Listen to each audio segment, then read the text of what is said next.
Hi everyone, welcome to Things Lucy Reads. I'm Luce and this is my July wrap-up.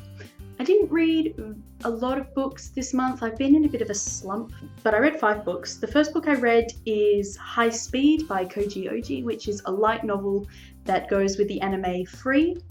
I only gave this 2 out of 5 stars. It was really cute, but the copy I have was not entirely legal.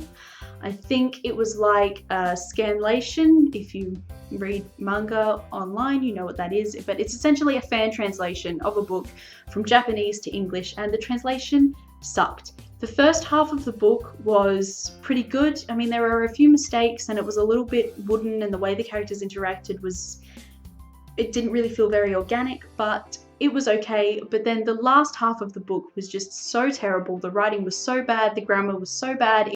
It was really, really bad, and it actually became a chore to read it because, yeah, the translation was just so bad. I don't know if there are official translations of this into English. I think I may have to learn Japanese just so I can read it in Japanese. But yeah, if you have a copy of this book in English, can you please tell me where you got it, because I really want to read it. I love Free. It's one of my favorite animes, but I haven't been able to find one anywhere. So yeah, unfortunately, only 2.5 stars for that one, even though it was really cute at the beginning. It just wasn't that great. And then the next book I read is Insurgent by Veronica Roth, which I only gave 3 out of 5 stars to. This just was kind of, in general, very boring to me. I hate 4. I hate 4. He is the worst boyfriend in the world. He is controlling and jealous. He doesn't tell Triss shit, but expects her to tell him everything, and I am not here for that. And I don't understand why everyone loves 4. Is it just because he's attractive? Because he sucks. He's a terrible person. And I don't like that relationship at all, and I hate that Triss is so in love with him because she could do so much better, and just... I did not like this. I'm going to read Allegiant because I just have to know how it finishes, but this book is just incredibly forgettable, and yeah. I don't think I'm really a fan of this series after all. It just, yeah. The next book I read is one that I got from NetGalley a long time ago because it was available to read now, and it is a manga adaptation of Les Miserables by Victor Hugo. And it was amazing. It was kind of condensed, but even though that was the case, I still found out more reading this than I did from watching the movies, so that was really nice. Like, I didn't know that Eponine was Gavroche's older sister. I had no idea they were siblings, and I don't know if maybe that's just a thing that happened in the manga or whether that's an actual thing, but they're siblings. Surprise. But it was really, really good. It was a very good adaptation. If you're intimidated by the book or by any of the movies, but you like manga, you should definitely pick this up because it's a really fantastic adaptation. It has all of the main points of the story, and it's very linear, and there's no kind of like erroneous information. And yeah, I just would really, really recommend it because it's great. The next book that I read is one of 2 that I read on my holiday, and it's one that I bought on holiday, and I gave it 4 out of 5 stars, and it is Gracefully, Grayson by Amy Polonsky, which is about an 11-year-old trans girl.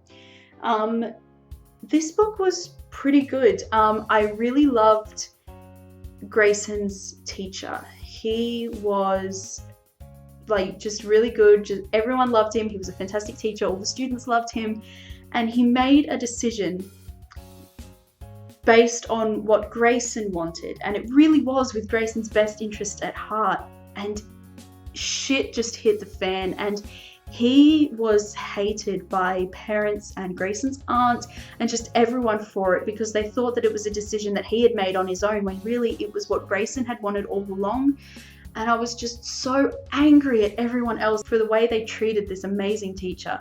And I really liked Grayson as a character. She was very interesting.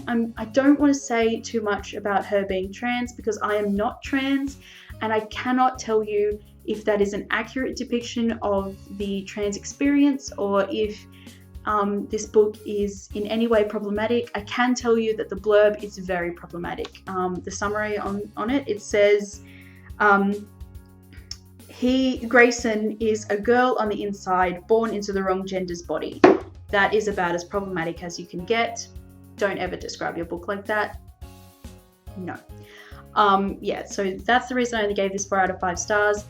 If you know a trans person, you should ask them if they've heard of this book, or if they've read it, and if they did, what they thought. Is it accurate? Is it problematic? Because as I said, I am not trans.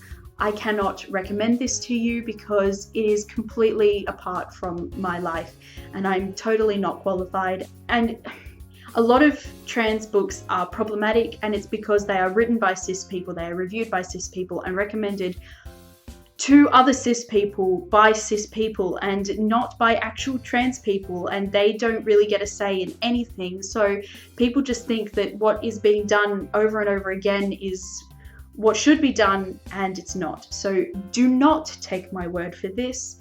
Find a trans person, ask them what they thought. They will know much more than I will, and you can trust their judgment much more than you can trust mine. But personally, I liked this book and I gave it 4 out of 5 stars. And then the last book that I read was an ebook, which I picked up because it was on sale for Kindle for like 70 cents or whatever.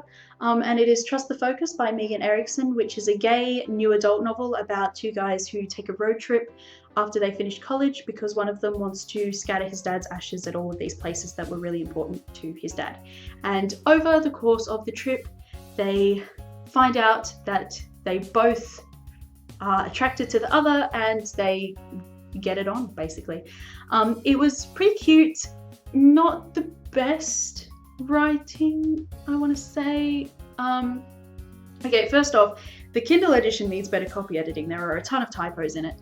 And the story was good, it was cute. I just feel like maybe it wasn't executed as well as it could have been. I don't have any real complaints. It's just one of those books that you read it and you're like, oh yeah, that was pretty cute, but I don't know if I'll read it again. But I did like it. I gave it 3 out of 5 stars, and I am going to be picking up the companion novel, which is called Focus on Me, or something like that. Anyway, I will be picking that up. I felt like for a lot of the time, the 2 protagonists just fought, and none of the resolutions were really healthy ones. They didn't really talk about their issues.